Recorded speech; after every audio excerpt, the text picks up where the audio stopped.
And welcome everybody, it's Dan, hope you're well today. So let's talk about digital assets versus physical assets, because I think this is really important. We are actually transitioning from physical assets over to more digital assets, but there's pros and cons of both, and in today's session that's actually what I want to talk about.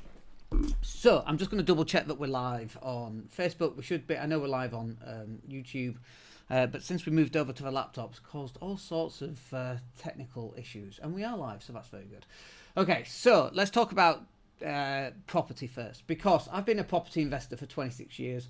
We've only ever bought one property at full market value. Everything else has been below market value. Made some amazing investments. We've bought and sold hundreds of properties. We've done hundreds of deals, and we've sourced deals as well. And we're very proud of that. And we've been doing it for 26 years. And it's awesome, but there's a few issues with it. And before I talk about the issues, I want to talk about digital assets. So as we've transitioned over to more digital assets, and that process has been incredibly slow, by the way, for us, simply because we built the digital marketing agency and then we didn't really have time to create all the digital assets that we wanted to, because we're so busy dealing with clients, which is fine. But I'm sure you've heard it before, the cobbler's children has no shoes. And so we didn't have time or opportunity to manage our own stuff. We was just so busy dealing with everybody else's stuff. But as we've come into November and December, we've made a real concerted effort now to actually start creating more digital assets. And our next one is being released in January anyway. And we already have some. But we've upped the amount of content around those to help us sell them, and we've even put Facebook ads on there, which has really helped massively, in fact, which is always good. So let's just talk about, and let me move my little arrow here. Let's talk about passive income for a second, because I think this is really important, because people get into property thinking it's passive. Property is one of the least passive ways of making money I've ever come across, other than a job or a business, I suppose. Everything else that's supposed to be passive is more passive than property. And you could go, oh, well, you know, I just outsource it to a letting agent. Yeah, but you still get that phone call from the letting agent, oh, the boiler's gone. But now what happens is, for the letting agent to get the boiler man out, it's a 180 quid call out. They take 90 quid, and the boiler man gets 90 quid. I'm still getting a phone call from the letting agent saying my boiler's not working, but now it's cost me their commission fee for actually having that. I'd much rather just get the tenant phone me and I send my handyman out, which costs me, 15, 20 quid an hour. And then if it needs to be escalated to an actual boiler repair, which often maybe 20% of the time, 80% of the time we can fix it in-house. So it's saving me a huge amount of money. So that's why we don't actually use letting agents. And, we've lived in Spain for 10 years and we've managed a large portfolio for the last 10 years living overseas. And actually that's worked relatively well considering. But is it passive? Hell no. It's totally not passive. Just last week we had a fridge breakdown and the tenant wanted the same day fix. We had another tenant, they have mice. We never had mice for 18 years. Now suddenly it's my fault that they've got mice. And that's not passive, and so we've had to send someone around to investigate what's going on there. And then also there's an aspect here of we have to deal with people. We had a guy putting toilet wipes down the toilets, kept getting blocked toilets that would send literal feces back over the bowl. He would always deny it, and it's like, well, where do you think these wet wipes are coming from? Stop putting wet wipes down. Oh, not me. And people lie, of course, and the tenants, and why would they look after your property? So there's all that, totally not passive at all. Let's compare that with a digital asset. We've had our property sourcing training for coming up to almost 5 years. 5 years in February, and we're in December now. So almost 5 years. What was that? 5 years is 60 months, isn't it? So 58 months. The number of times people have lost their password or can't log in, probably less than 10. And we sold thousands of this product. There's no maintenance. There's no boilers. There's no washing machines. There's no tumble dryers. There's no fridges. There's no tenants losing keys. There's no tenants getting locked out. There's no tenants ramming the other tenant's head through the wall. There's none of that. It's a digital asset. You buy it, you consume it, and you either take action or you don't. That's up to the person buying it, just like you would a book. You read it or you don't read it. If you go to Waterstones and buy a book but you don't read it, you can't get a refund on that book because you didn't read it. There's nothing to do. There's literally nothing to do. You create some training that's of value. It absolutely has to be of value. It has to, plug a gap, fix something that someone's struggling with, show someone how to do something that's valuable, and you sell it, and that's it. That it's over. Maybe they'll buy something else. So very, very non-passive. The only more passive thing that I can think of is like investing in stocks and shares through an ISA, for example, or through your pension. But even during the pandemic, they stopped making dividend payments. They stopped paying out.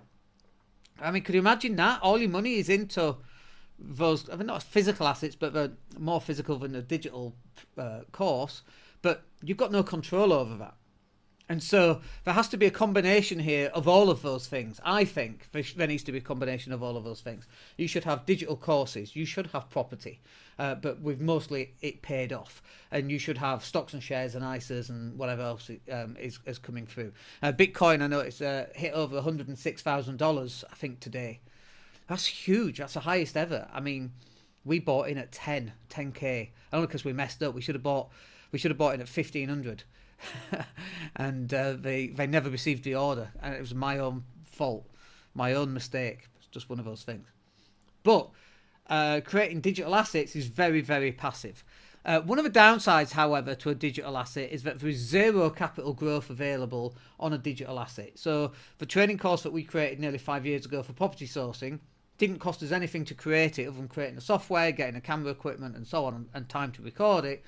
But all we can make off that is the residual income of the income that comes in from selling. And we sold another one just this morning, for example. We sold quite a few already this month because we're running Facebook ads this month. But there is no resale value. You know, I can't sell that course to somebody else because it's my course. I can't put it in somebody else's name and sell it.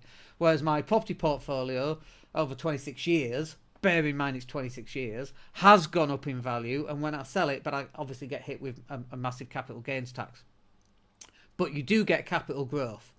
And again, this has to be a mixture of all of these things. You should have property to take advantage of capital growth, but if the only capital growth you're getting is from your actual house that you're living in, it's irrelevant. Yeah, it's tax-free, but what you're going to do, sell your house and live in a tent. So you have to have multiple properties that go up in value that you can then sell in 20, 30, 40, 50 years, and then, you know, that's what you're going to retire on. So it has to be a combination of those things. But there is no capital growth on trading courses. There is capital growth, however, on stocks and shares and pensions, because, you know, like if you've got stocks and shares and it pays a dividend, your dividend pays you quarterly or, you know, biannually or annually. And then the actual amount of money, if you've got 100 grand in stocks and shares, that might go up to 120, 130. So you do get capital growth there. But again, it should be a combination of all three here. And people are very skew with everything's in property, or everything's in pensions, or everything's in ISAs, or everything's in digital. And that's the wrong way, in my opinion. And this is not legal advice or financial advice, but that's the wrong way to do it. What you want is, you want some Bitcoin and some Ether and some Doge. Probably Doge is not a great example, but you know, I've got Doge and it's gone up again, and we're in profit. You want some ISAs and pensions. You want some property that you're paying down while the prices are going up, and you want some online courses. So you're going to get the best combination of all of those. Is it easy to get hold of? However, property is certainly not easy to get hold of. You know, 150 grand house, 20 grand down. What's that? 30 grand plus stamp duty at 5 or 6% if it's your second or third home or whatever. And if you're living overseas, 7%. You know, it's not easy. How much does it cost you to create a training course? Well, we're creating a training course right now. It's not cost us anything. I've filming it. I've got all the equipment. We've already invested in that business, and you know, the only cost is actual time to work out what's going into the training course and do it. But it takes you the same amount of work for that as it does to buy a property anyway. So you might as well create the training course. You know, there's no 20 grand down trying to get finance from the mortgage company, and then what happens after 5-year fix? They're going to charge you another 2-3 grand to get onto another fix. How's that earning you income? I mean, obviously, you know, that money comes off the capital growth, which they're taking, but you're still paying a mortgage on it. If there's no mortgage that I'm paying on digital marketing, I might have to pay £30-40 to Wistia for video hosting or for something else. But other than that, that's not really going to go up massively. Certainly not hundreds of pounds a month. We can just go off and create another 10, 20, 30, 40, 50 training courses. You know, sell one a day of those, 50 training courses a day at 50 quid. What is that? It's £2.5 a day, is that? Is that right? £2.5 a day. 50 courses, one a day. Like, that's really easy to do. But you can't do that on property because that, you know, 150 grand house at 20% down, 30 grand. Is that 30 grand? Yeah, it is 30 grand. Like, how many of those are you going to buy this year? Not many. And how much are you making off that? Let's say it's £300. You could make one training course for no money down and make the same amount of money. The only downside is you're not going to get capital gains, but the upside is it's completely passive. There's nothing else to do with that. It's pretty interesting, isn't it? Don't you think? What happens when you go on holiday? Well, I can tell you what happens when I go on holiday. I'm in San Francisco and LA in July. Amazing holiday. Mice infestation. I've lost my keys. I don't know where my key is. Need to send a locksmith. Oh, I have to pay for locksmith. Why do I have to pay for it? I've had a giant shit and my toilet's blocked. Suddenly that's my fault. No, I'm not paying for your curry that you had the night before. Why? The toilet worked when you moved in. It's now not working. You've broken it. You're going to pay for it. It's as simple as that. But I'm still getting the calls. How many phone calls did I get about lost passwords? None.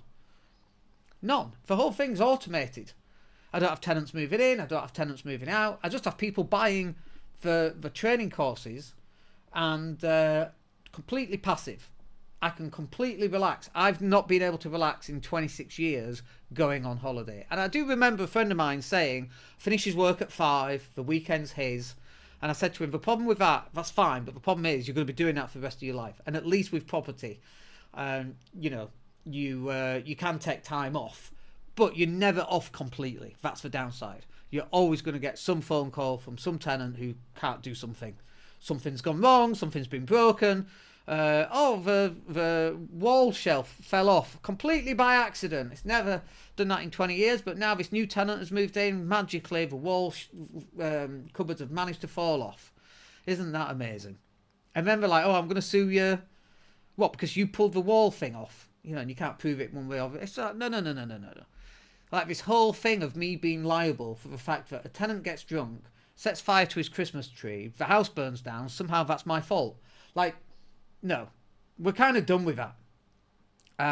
That's not to say that property sourcing is still not a good idea, because I think it is. And it's also not to say that buying, doing up and reselling houses, I think that's a good idea. And it's also, you know, as long as you've got a low enough loan to value, like you're not embedded by a lot of mortgage debt, you should still have some, you know, for capital growth. And, you know, you should always have that flexibility of having multiple streams of income, which is property, digital marketing, digital products, and ISAs and pensions and that kind of thing.